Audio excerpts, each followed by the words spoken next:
नमस्कार। ओम नमः शिवाय। आज हम प्रारंभ करेंगे भगवान शिव के सप्तम ज्योतिर्लिंग काशी विश्वनाथ जी के बारे में। आइए सुनते हैं क्या कहा गया है शिव पुराण की चतुर्थ संहिता कोटि रुद्र संहिता में कि किस प्रकार से जो है विश्वेश्वर ज्योतिर्लिंग का प्रादुर्भाव हुआ। यह सभी जानते हैं कि जो भगवान शिव की जो प्रिय नगरी जिसको कही गई है वह काशी है। तो आज हम यह जानेंगे कि आखिर भगवान शिव की जो प्रिय नगरी काशी किस प्रकार से है। प्रारंभ करते हैं। काशी के महात्म और विश्वनाथ जी के महात्म को जानने के लिए हमें यह भी आज जानेंगे कि आखिर सृष्टि का प्रारंभ किस प्रकार से हुआ, क्योंकि जो विश्वनाथ जी की जो महिमा है और जो काशी की महिमा है वह सृष्टि के प्रारंभ से जुड़ी हुई है। यह कहा गया है कि जो भगवान शिव हैं जिन्हें निर्गुण स्वरूप में सदाशिव कहा गया है वह पर ब्रह्म है, परम तत्व है। जब उन परम ईश्वर की एक से अनेक होने की इच्छा होती है तब वह निर्गुण ब्रह्म तत्व सगुण रूप में शिव के रूप में अवतरित होते हैं। वह शिव सगुण रूप जिनमें की दो रूप है, जिनका आधा स्वरूप जो है वह शिव है और जिनका जो बाकी का आधा स्वरूप है वह शक्ति है। और यह सारी सृष्टि शिव और शक्ति के मिलन से ही बनी हुई है। आगे यह कहा गया है कि सृष्टि की उत्पत्ति के लिए सर्वप्रथम शिव शक्ति के द्वारा पुरुष और प्रकृति की उत्पत्ति हुई, जिसमें कि जो पुरुष है वह भगवान विष्णु है और प्रकृति है, दोनों ही चेतन स्वरूप हैं। तब वह आकाशवाणी होती है सृष्टि की रचना के लिए तप करें। पर ब्रह्म स्वरूप उन्हें सृष्टि के निर्माण के लिए कहते हैं। जब पुरुष और प्रकृति शिव और शक्ति को अदृश्य देखते हैं तब वह उनसे यह प्रार्थना करते हैं कि वह सृष्टि का निर्माण कहाँ करें।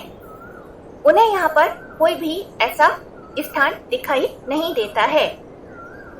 तब यह कहा गया है कि भगवान शिव ने 5 कोस में काशी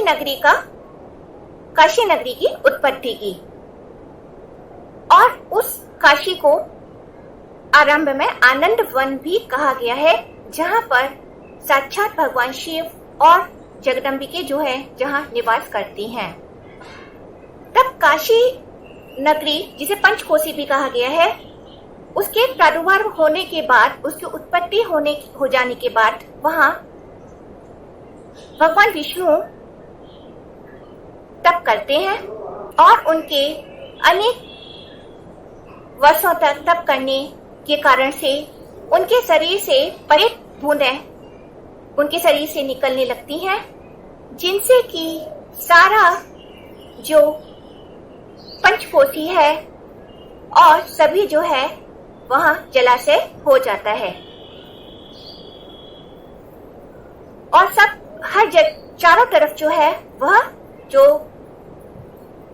ब्रह्मांड है वह जल से व्याप्त हो जाता है, जिस कारण से भगवान विष्णु का नाम नारायण हुआ। नारायण अर्थात जो जल में शयन करते हैं और विष्णु का अर्थ है जो कि बहुत विशाल है और व्यापक है। इसके पश्चात जब चारों तरफ जलमग्न हो जाता है, ब्रह्मांड जो है जल से ही व्याप्त हो जाता है, चारों तरफ जल होने के कारण से, और वह नदी जो है, वह ब्रह्मांड सभी जो है जल में ही समाने लगता है। तब भगवान शिव काशी नगरी को अपने त्रिशूल पर धारण करते हैं और यह कहा गया है कि ब्रह्मा जी का एक दिन व्यतीत होने के पश्चात जब सारी सृष्टि विलीन होने लगती है, तब काशी कभी भी नष्ट नहीं होती है। जब काशी नगरी को भगवान शिव अपने त्रिशूल पर धारण कर लेते हैं, तब भगवान शिव की ही प्रेरणा से उनके नाभि कमल से ब्रह्मा जी की उत्पत्ति होती है सृष्टि रचना करने के हेतु से। इसके पश्चात जो है ब्रह्मा जी 14 भुवनों का निर्माण करते हैं और वह सृष्टि की रचना करने लगते हैं। काशी को अभिभुक्त कहा गया है और बाद में भगवान शिव काशी को मृत्यु लोक के जीव मृत्यु के पश्चात जिससे कि उन्हें अपने कर्म पासों से मुक्त होकर वह मोक्ष को प्राप्त कर सके, इसके लिए भगवान शिव काशी को अपने त्रिशूल से उतारकर उन्होंने उसे पृथ्वी लोक पर छोड़ा। तब से काशी जो है पृथ्वी लोक पर काशी का प्रादुर्भाव हुआ, उत्पत्ति, और यह कहा जाता है कि जो काशी है वह मोक्षदायिनी है। भगवान शिव ने स्वयं यह कहा गया है कि जिसकी मृत्यु काशी में होती है निसंदेह उसकी मुक्ति निश्चित है। इसके पश्चात जो भगवान शिव के ही अवतार रुद्र हैं, वह भगवान शिव से यह प्रार्थना करते हैं कि वह स्वयं इस मृत्यु लोक में काशी में, अपनी प्रिय नगरी काशी में, यहाँ पर हमेशा जगदम्बिका के साथ में यहाँ पर स्थित रहें। तब भगवान शिव विश्वनाथ जी ज्योतिर्लिंग के रूप में सदा से वहां पर स्थित रहते हैं। तब से जो है विश्वनाथ जी का प्रादुर्भाव कहा गया है और जो काशी है प्रलय होने के पश्चात भी काशी का नाश नहीं होता है। काशी कभी भी नष्ट नहीं हो सकती है, क्योंकि यह कहा गया है कि जब ब्रह्मा जी का एक दिन व्यतीत होने पर, जब सारी सृष्टि नष्ट होती है, तब भगवान शिव काशी को अपने त्रिशूल पर धारण कर लेते हैं।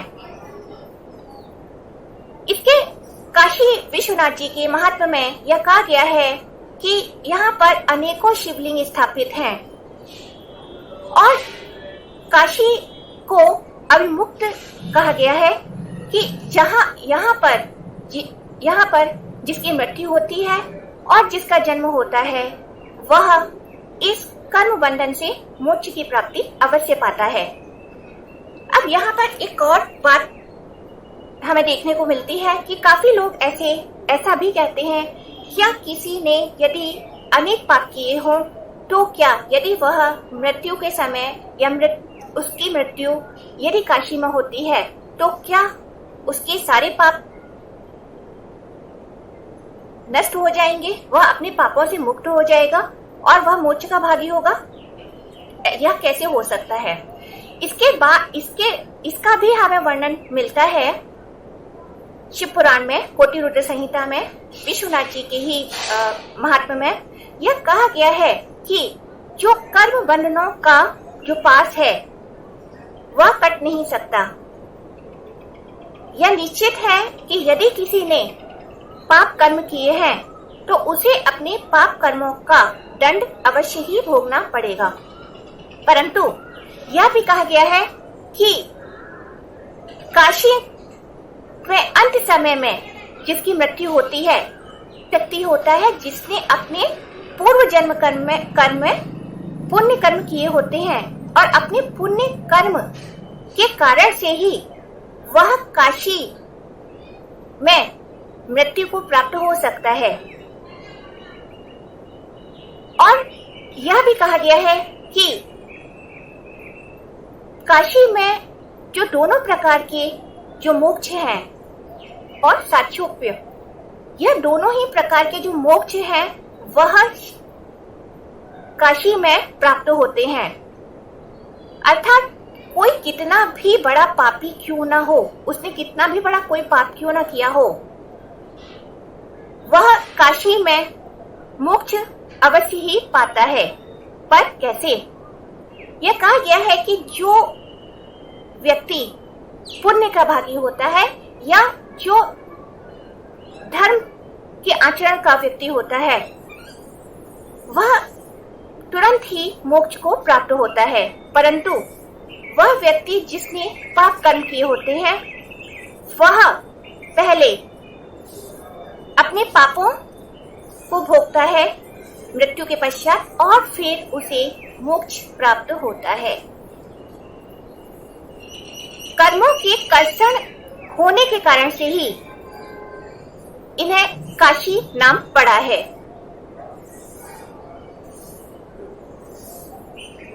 और यह भी कहा गया है कि यदि किसी व्यक्ति ने कोई तीर्थ भी न किया हो, कोई पूजा भी न किया हो, कोई पूजा अर्चना किसी भी प्रकार का जो पुण्य कर्म कहा जाता है वह भी न किया हो, लेकिन यदि किसी के अंत समय जो मृत्यु है यदि वह काशी में होती है तो उसकी जो मुक्ति है वह निश्चित है। तो काशी भगवान शिव की अत्यंत ही प्रिय नगरी है और भगवान शिव शिवा देवी से यह स्वयं कहते हैं कि उन्हें यह नगरी परम प्रिय है और निसंदेह ही जो व्यक्ति वहां पर निवास करता है और जिसकी मृत्यु वहां होती है उसको मोक्ष का भागी अवश्य ही होता है। तो यह हमें महात्म्य मिलता है विश्वनाथ जी का और काशी के महात्मा का भी कि किस प्रकार से जो काशी है वो भगवान शिव की प्रिय नगरी है। तो हमने यह सुना कि कोटि रुद्र संहिता चतुर संहिता में किस प्रकार से जो भगवान शिव की प्रिय नगरी का वर्णन हुआ है। शिवाय।